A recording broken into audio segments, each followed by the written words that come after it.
Installing this breadboard module. So obviously you'll get this here and you'll have two different packages of pins. You'll have some smaller ones and some longer ones.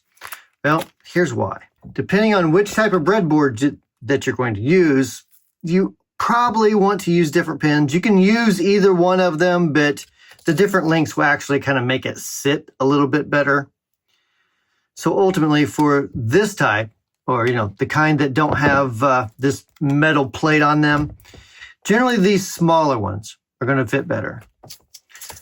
These longer ones here are going to fit better for these type of breadboards. So look on your breadboard here, you'll see ground A, 9 volt. You'll see ground A, 9 volt over here. Now note, these two are the same thing as these two. Why the difference? Because sometimes on some breadboards, the spacing is different.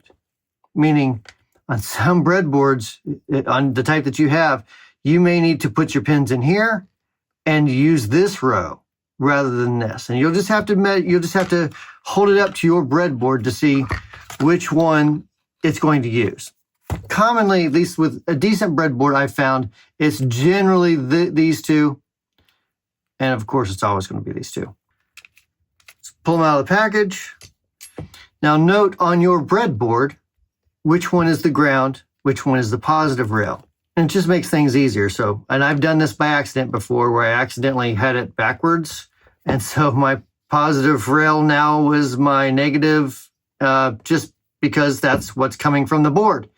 So make sure whenever you put your breadboard up here that you have it in the correct orientation, meaning the positive outside rails is going to go to 9 volt. And then on the other side, it's going to be ground here on the outside, which is, of course, going to correspond to this outermost hole, either one. Simply put your pins in. I'm using the longer pins, the longer side of the pins, go into your breadboard.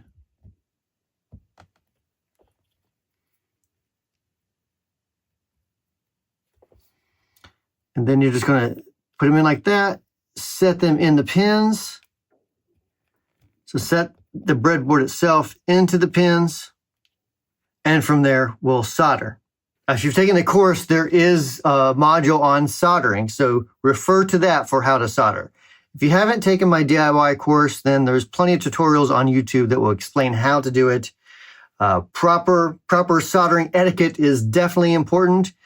If you solder these pins together, it's not going to work. It's going to short ground and voltage, 9 volts together, and it just simply won't work. Now, I'm going to use this one, and just with the way it sits, normally it's actually going to attach back here, just because of the orientation of ground and positive on the rails. So I'm going to use the longer pin package.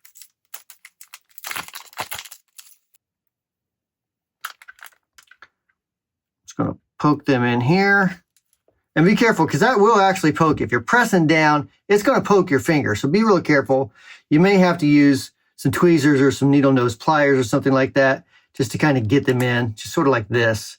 I'm just being careful not to poke myself. Get those out of the way.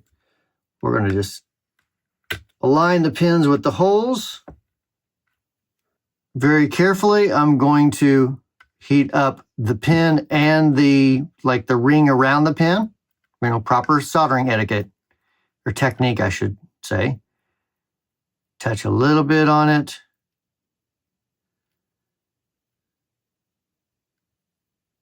Hold there for just a second. And then what I like to do, I like to go to the other side, just so everything is nice and tight.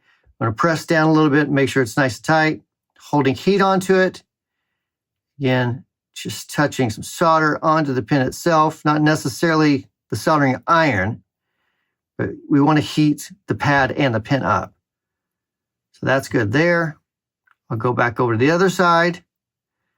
Same thing, heat it up, a little dab of solder on it, holding it tight for just a second so it dries good without moving around. You don't want to move this module while you're waiting for the solder to sort of set, not really dry, but just sort of set.